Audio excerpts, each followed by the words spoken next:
I got one more. I want to hit this question, but Okay. All right. Okay. Cool. Yeah. you know the usual. Try and keep it. Yeah. The usual bullshit from me, hey?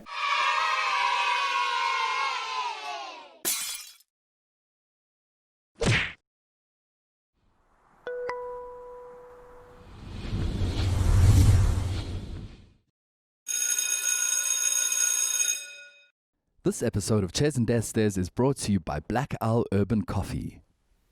With an array of coffee beans found across the globe, from Guatemala to Uganda, Black Owl's coffee is meticulously designed with your taste buds in mind.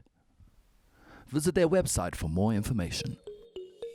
Hello and welcome back to another episode of Chairs and Desks with little old me, Byron Darvel. Joining us today in studio on a musical journey of beats and symphonies and sick answers is the one and only DJ Tash! Woo! Tash, what is up? Welcome to the show. Thank you so much. I can't believe you made it out here today. I appreciate it. You were almost booked for another gig far away today. This would have never have happened, eh? What happened there? You went to go, where was it? Newcastle. Yeah. Geez, like a bit of a difference. Benoni, Newcastle. Benoni, Newcastle. Benoni. So thanks for spending your time with us here today. First and foremost, I want to take it back, very far back. Yeah. I hail from Edenvale, and I don't know if you watched the episode last week, all I was going on was like Edenvale. Mm-hmm. I've never met a gentleman from Mahikeng, so I want to take it back there, Mahikeng, aka Mahikeng. I need to understand that. Maftown. Okay. Well, we know what Maftown could also be an activity town. I'm curious to know, like, what is the DJ or the music producing scene like out there? And how did a young man from Mahikeng make it into this career you find yourself in with producing and creating music? Mahikeng, it's got a lot of talent, and there's like we most of us, especially DJs, we're inspired by Fresh. Yeah. Does Fresh hail from that side of town?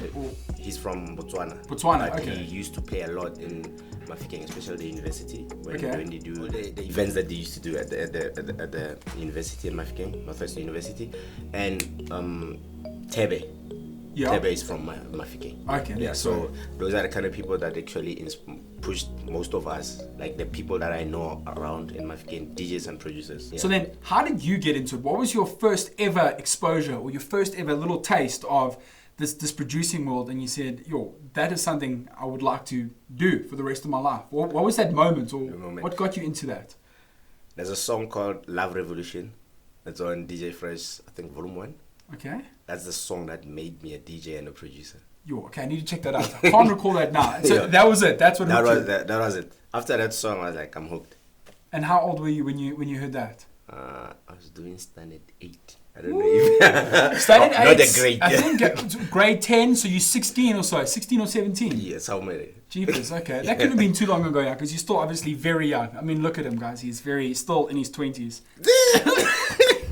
How do you make an international sound?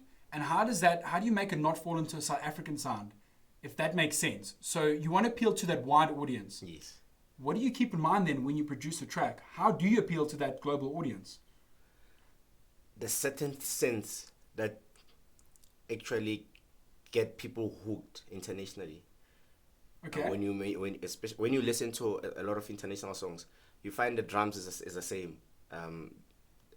But there's a certain sense that will come in there, and then that will get the whole crowd going crazy. So I'm always looking for that, trying to get into that.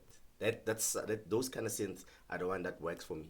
Okay. Yeah, that's why that's what pushes me to international. And like, how did you find that out? Is that just like I was listening and I could hear it? Is it something that's kind of obvious that hits you in the face, Yes. or did you have to listen for a long time to be like, wait, I'm seeing a pattern here, or what? It's obvious. Is it? There's a certain sound that David Guetta that uses. Yeah. Avicii has had the same certain synth that he used to use as well. So those kind of synths, those are the sounds like they will get you into the mood. They will get you into the vibe. Next question for you. You are a resident DJ at the Sand Deck in Sandton, yes, which is an Sunday. awesome area. I think I went there for that 420 conference earlier the year, which nothing to do with music, guys, but 420, you know what I'm talking about. Yeah. Tell me, how does one get a residency there? I mean, it's a pretty high profile, fancy place to be a resident DJ at. How did you get that? I got it through an agency called DJ SA. Okay. Yeah, so I went there, met the guys who were playing, and then I was given a chance to play once, and then they liked me, and then that's it. And that's it, the rest is. So, and how do you keep your spot there? Because it's cool that you get it, but now you've got to stay in business there. Yes. So what do you have to do each week to make sure that they like, don't kick me out of here? Please don't kick me out of here. You got to keep it fresh. You got to keep it happy. What's it like juggling it every week? Just staying relevant. Like, keep it fresh, being consistent, and then making sure that you give the people that are listening to you the sounds that they enjoy while sitting down. Because there they don't have to dance. Okay. Yeah, you see heads So nodding. is it people like sitting like that, just going? Yeah. And then you keep getting people coming to you. Good sound, nice music. Okay. And then some people will just drop in $600. Thank you for the music. Woo! I've never done stand-up comedy and someone's like, hey, thanks for the jokes. Here's a little. They're just like, please don't ever do this again. So with that, I need to ask as well then, do you find it hard if you've got different ethnic groups there? Do you find if there's a predominantly black crowd or a predominantly white crowd, do you have music ready for that? Do you find that you have to change a lot? Or is there usually quite a set crowd of people that go there and you know how to juggle based on ethnicities and what cultural differences people like?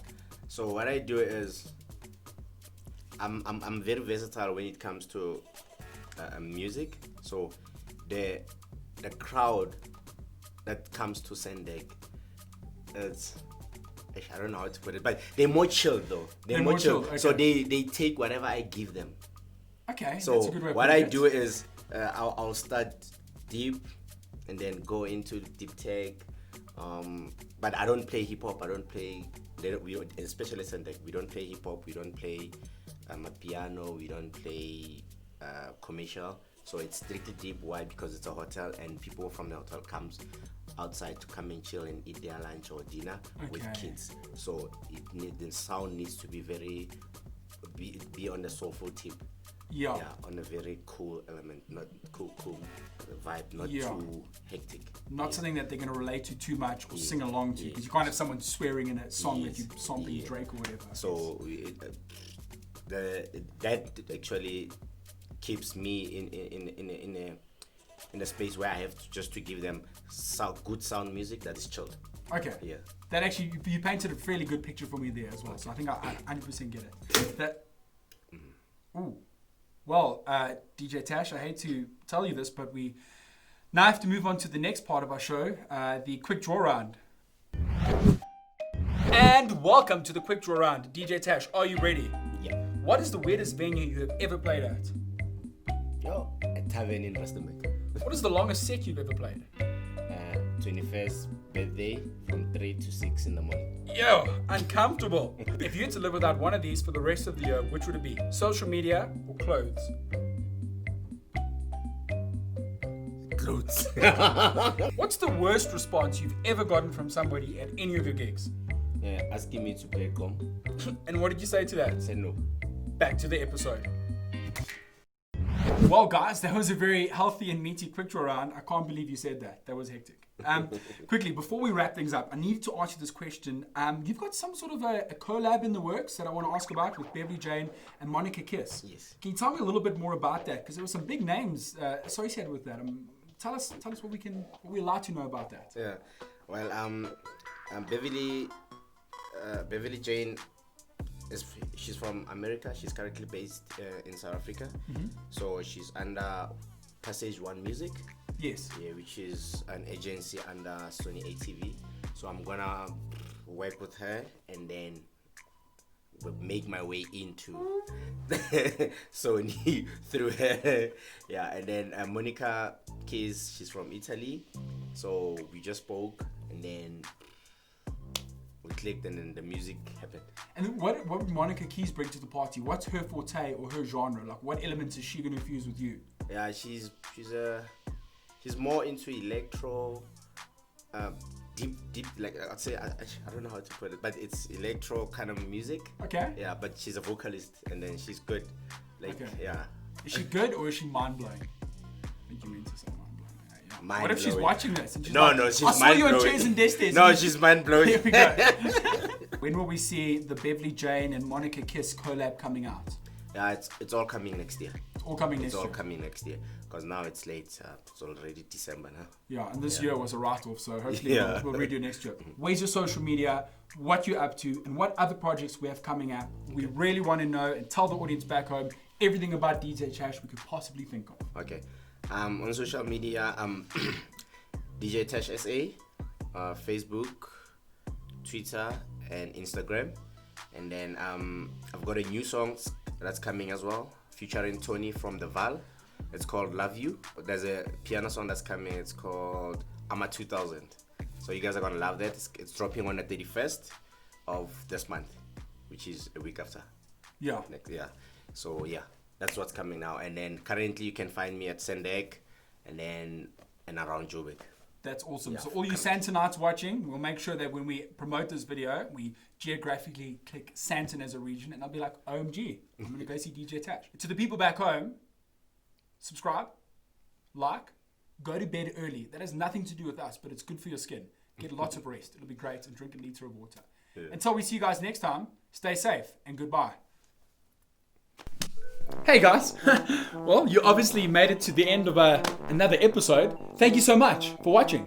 If you haven't yet checked us out on Instagram or Facebook, it's the same as the YouTube show, Chairs and Death Stairs.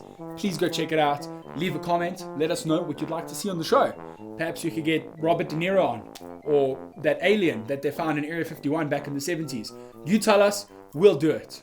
Thank you guys, see you next week.